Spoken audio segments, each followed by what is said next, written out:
floating the bevel, riding the bevel, or rubbing the bevel, what that actually means, and all about the bevels and its function in this video.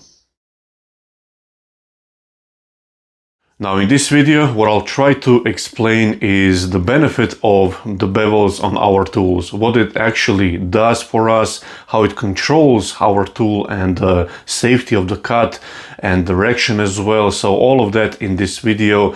And I also want to clarify sort of my thoughts behind some of the terminology in this, in our trade, such as riding the bevel or floating the bevel. So all of that in this video. So hopefully it will help you understand better the terminology behind the bevel, the importance of the bevel itself, and how we can help you out get a better turner. What I want to first start is by giving sort of a description what bevel is actually or is actually. So if you imagine that we have straight across, like in this section here, if we have that here on the edge here, so we will not be able to cut anything or do anything with this tool. This is 25 mil wide skew. So what bevel will do for us on a traditional tools is expose the sharp edge. So in this case, this looks like a knife, kitchen knife, let's say, edge. So we have two or double bevels that meet at a very fine point and makes it nice and sharp. Now we can use this, as I'll show you in just a few seconds, by just a different kind of approach with the same tool to the same piece of timber on the same spot. We can give, or we can get all the different kind of surface quality. So we can scrape with this tool, we can low peel, we can peel the wood, or we can slice the wood with this tool here. And pretty much with all the other, it all is about tool presentation and where we position the bevel. So this is, like I said, the most common bevel. When somebody says this tool has a bevel or something, usually most of us came to mind a skew like this, or like I said, kitchen knife. Here it's probably the most common sort of expression, riding the bevel, or I'm floating the bevel behind the cut.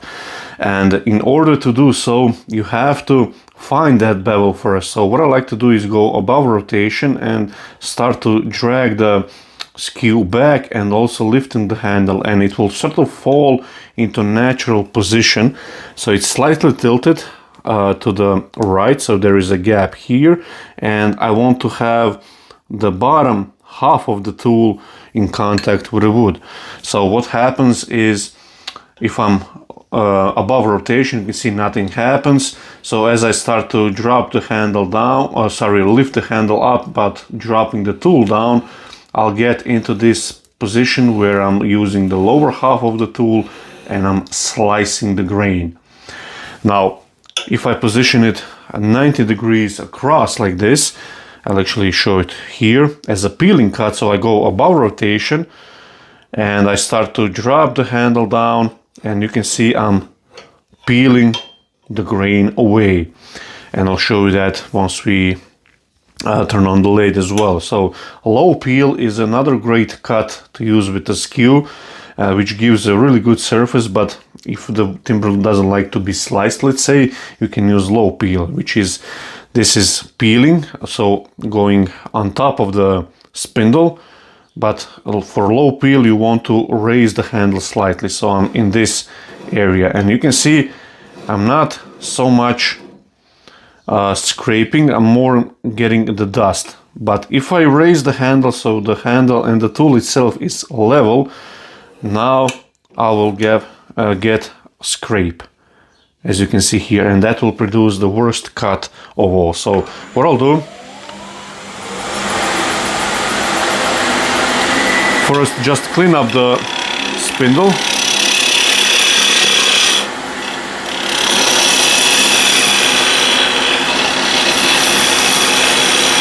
Like so, and also the end grain. Like so.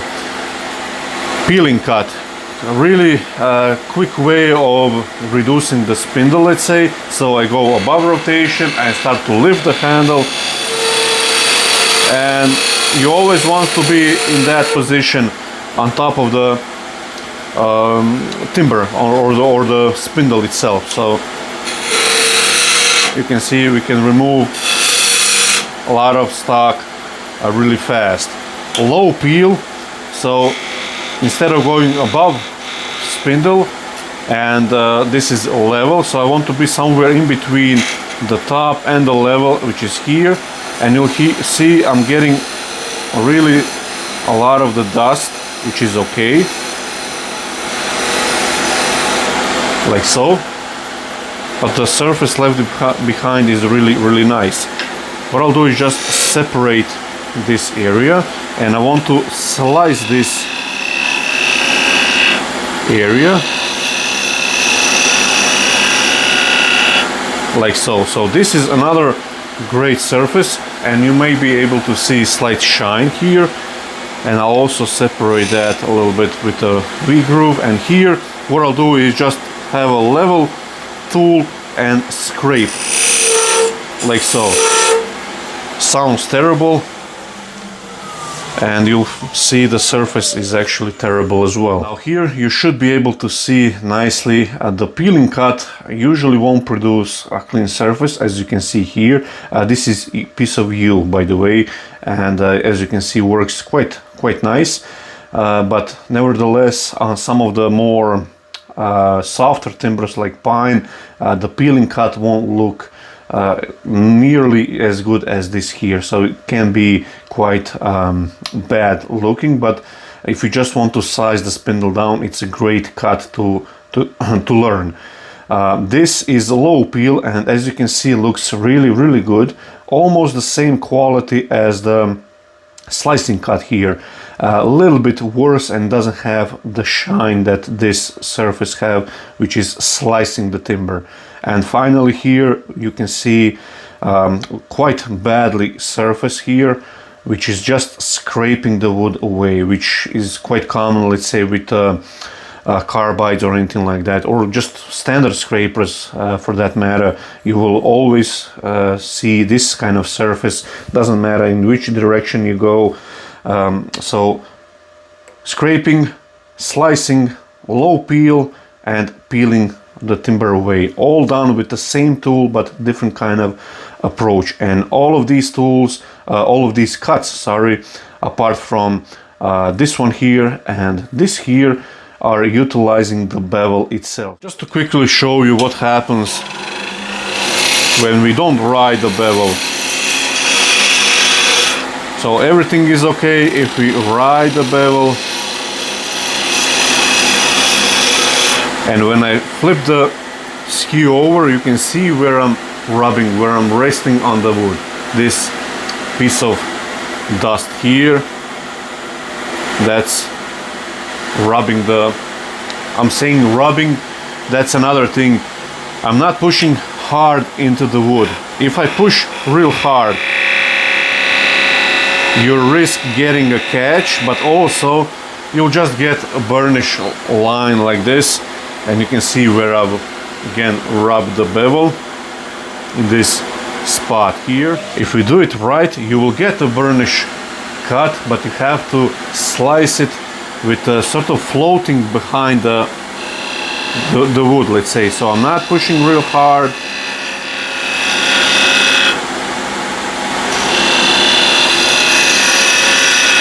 And I always have a habit of going slightly above rotation, lifting the handle, and you will get a dust coming from lower part of the skew, and then you move forward, let's say. Now, the most common riding the bevel issue with the skew is when you want to shape it, let's say a bead or something like that. You have to have bevel contact.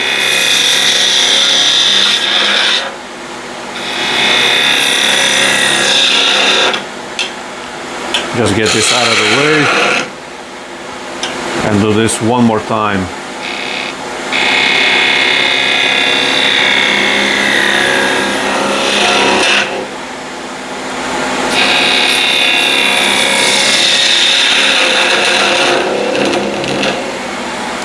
Now, as you'll see, correct sort of technique, just get this camera slightly better, you can get this lovely surface. This is straight from the skew, looks amazing. So hardly need any sanding at all.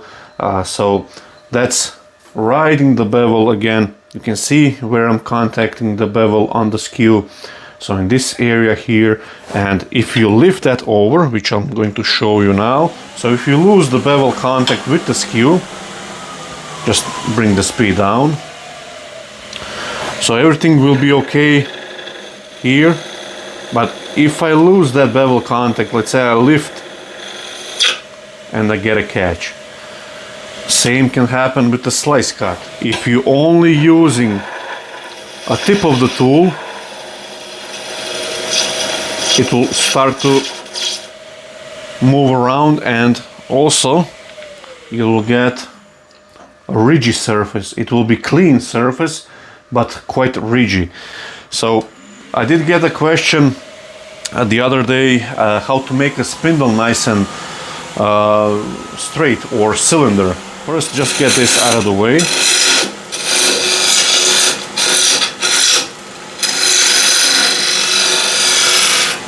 And now I want to ride, bring the speed up a little bit, 1700 RPM, 1750.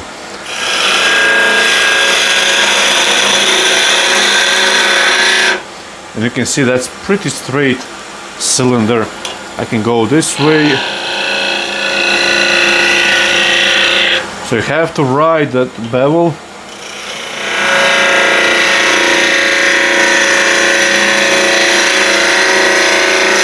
And it will help you get nice straight cylinder and also nice clean surface, as you can see here. Pretty much similar story will be with the spindle gouges. So you want to have first bevel support, so always go above rotation, start to lift the handle and close the flute. Let's say I want to go to the right until I get a dust on the edge, as you can see here.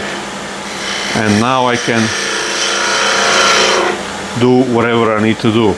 Again, the bevel here is your steering wheel, so whichever way you point it, it will go in that direction. So if I want to go 45 degrees, it will do so. If I want to go straight across, I have to line the bevel here to go 90 degrees, like so. Like this. And if you want to get a catch with the spindle gouge, just lift off the bevel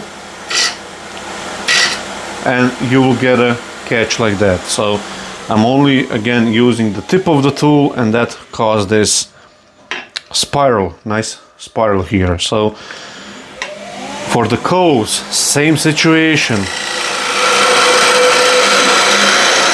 I'm riding the bevel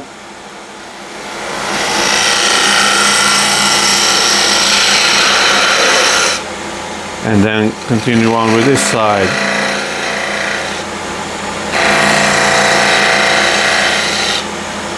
And blending both curves in the middle. And as you'll see, that's really good surface. So you actually steer by rotating the gouge, and hopefully you might be able to see slight rubbing mark here where I contacted the bevel and the timber itself here. So it's constant moving, and if I lose that bevel contact, I will get a kickback. So show you that again. So you can see that twitch. Also, spear point scraper. If I just use it flat, I'm now just scraping the wood, and the surface is not great. As you see, you can see here quite different texture, and on the right side and on the left side is nice planing cut or slicing cut with the skew, and you can see how rough the surface is when we position the scraper flat on the wood. But what happens if I ride the bevel? So I tilt the spear point scraper to around 45 degrees. I find the bevel, which is in this direction, and now it will act like almost like a skew. And we can compare the surface here. Really nice and pristine surface. So that's on the spindle work. Now let's see on the cross grain work. This is ball gouge, and again, like I said, I don't necessarily want to use bevel contact. So this is bevel contact. So I have pointing the bevel at 45 degrees roughly, and I just slide it along. It does the job really nicely and leaves the surface behind quite nice. But what I want to do is quickly shape the ball. So I'm using the left wing as a sort of a scraper, let's say.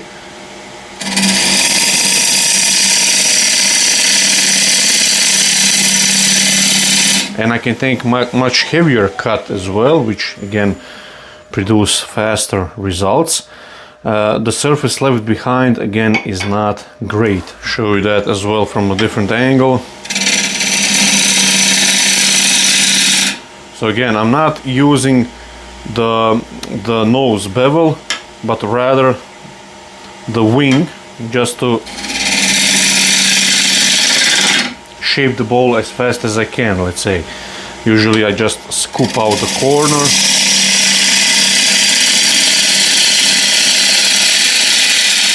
There is still a little bit of bark left here. You may be able to hear it. But now if you want, you can ride the bevel. So I'm pointing the bevel, nose of the bevel, where I want to go. So let's say just a slight curve here. Now I can bring the speed up a little bit more. 1400 RPM.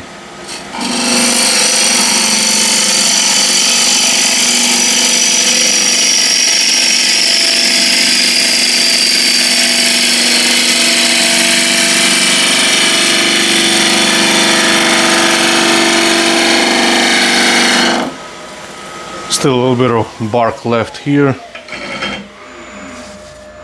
but overall surface, although this area is quite punky and soft, you can see most of it is nicely cut and clean.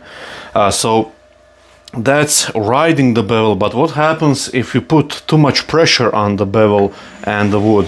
So you don't want to force this gouge in, because if you have to force anything in wood turning, only bad stuff can happen. So you can either get a catch or your tool is extremely dull, so you're not efficient as you might be. So all of that should be resolved with a nice sharp tool, and really as little as pressure as possible going with the tool into the wood, but rather down on the tool rest. So you want to have your weight of your arm or weight of the tool and everything going down to the tool rest instead of into the wood. Because if the outside, let's say, isn't trued up yet, and if you push into the wood, then you just fight with the tool and the wood, and you cannot true it up. So you have to be neutral. First, let's say I need a sort of a foot, and I would use left wing as a shaper, let's say.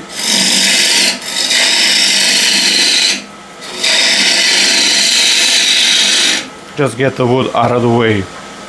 And now I can ride the bevel, make a nice clean cut. Had to take a sip of water, my voice broke. So riding that bevel nice and smooth, and you have to move with the handle.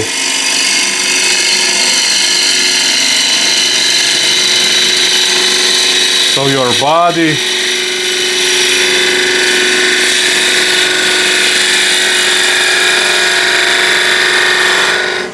your body and your arm movement will make the shape.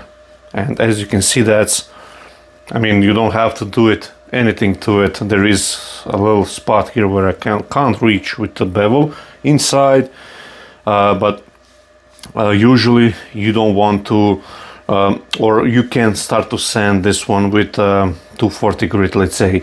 Now, my sort of habit is not to use ball gouge. I can get the surface like this, as you can see here, but it's hardly ever the surface or the shape of the ball that I really am after. So let's say I want to put a few details here. I'll show you how we can use scrapers as well with the slight bevel contact in order to do that. So I've shown you, I think in the last video, using a spear point scraper you can cut the wood as well.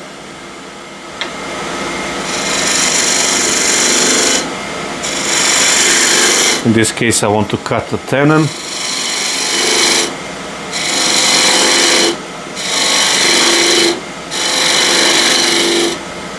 And it's a really nice surface behind. Now here, the most common use of scraper is using it with a burr. And I like to use it as a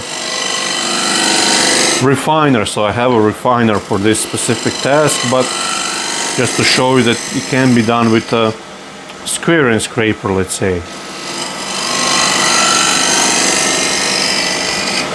Now the surface left behind won't be always as good, depending on the wood, if it's spunky or anything like that, but in this case you can see it's not that terrible, but it can be better, and it must be better. So what I want to do first is just true up the very top of the ball, because we're going to put some fine details.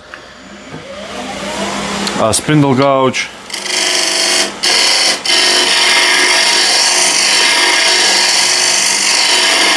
so I can use spear point scraper flat.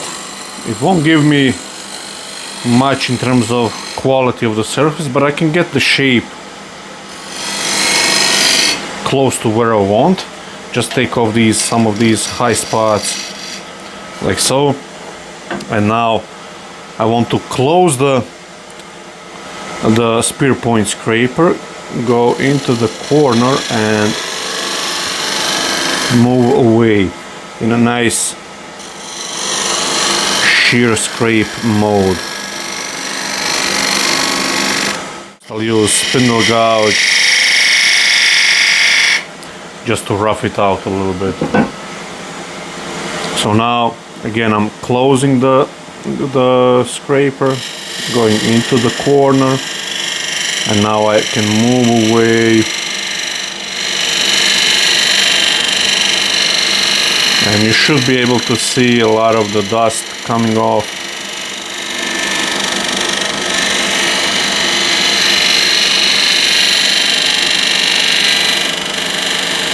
Make sure you close the scraper as you reach the corner, because it will snag. And I want to shave this small bead, just move the rest around so it's a little bit more comfortable position for me. Just the light strokes.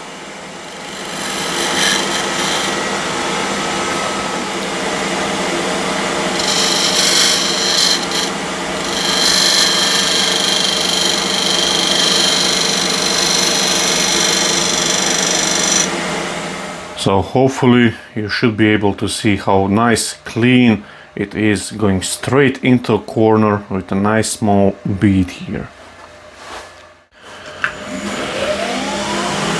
Now let's say I want to do similar detail here on the bottom.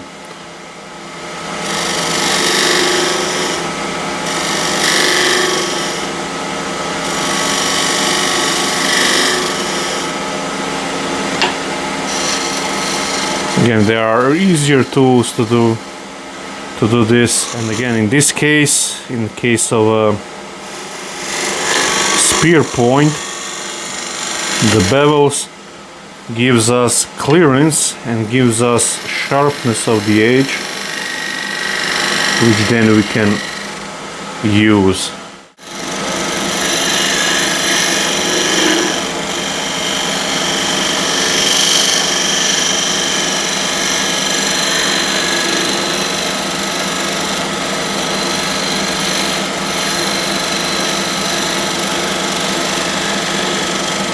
I have the ball flipped around in a chuck, and let's see what the bevel will do for us in the inside.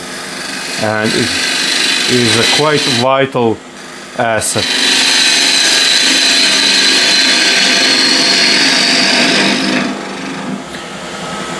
Now on the inside we're basically doing only the push cut, and it's in most of the cases only riding the bevel. So you can see I have the bevel pointed at around 45 degrees going to the middle.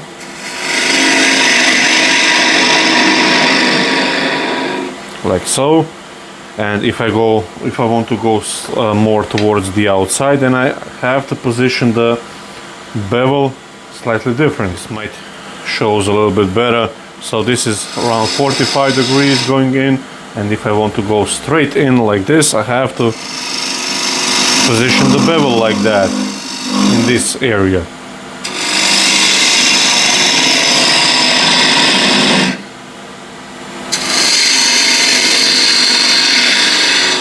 And if I want to make a curve, I have to move with the tool.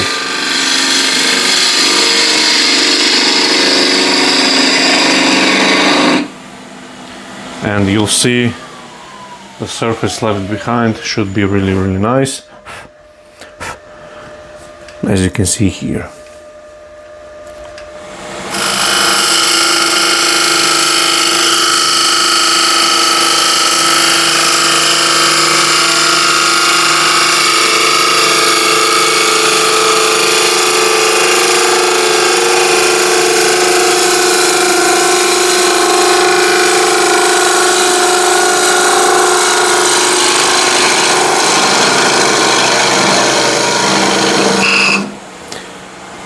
Now I cannot reach all the way to the bottom because of the bevel angle, but as you can see, that's pretty good surface straight from the tool. So a little bit of sanding and it should be nicely done. So usually I finish the bottom with a scraper. So hopefully this little video will sort of help you out understand how the bevels are super important to our work with traditional tools. It's a personal preference in terms of different kind of angles of those bevels and so on. I'm not getting into that at the moment, but for me, learning that correct sort of pressure that it needs to be riding the bevel or floating the bevel or rubbing the bevel, all of those terminologies have sort of its purpose, but maybe the best description would be floating the bevel. So you're actually not riding the bevel or rubbing the bevel, you're just barely touching it. You basically don't want to touch it, but you have to touch it. It's that sort of a light pressure, and Richard Raffan told quite nicely, let the wood come down to a tool rather than pushing the tool into the wood. So that's kind of a description that I usually go for, and yeah, that's pretty much it. So hopefully this video will help you out, and see you in the next video.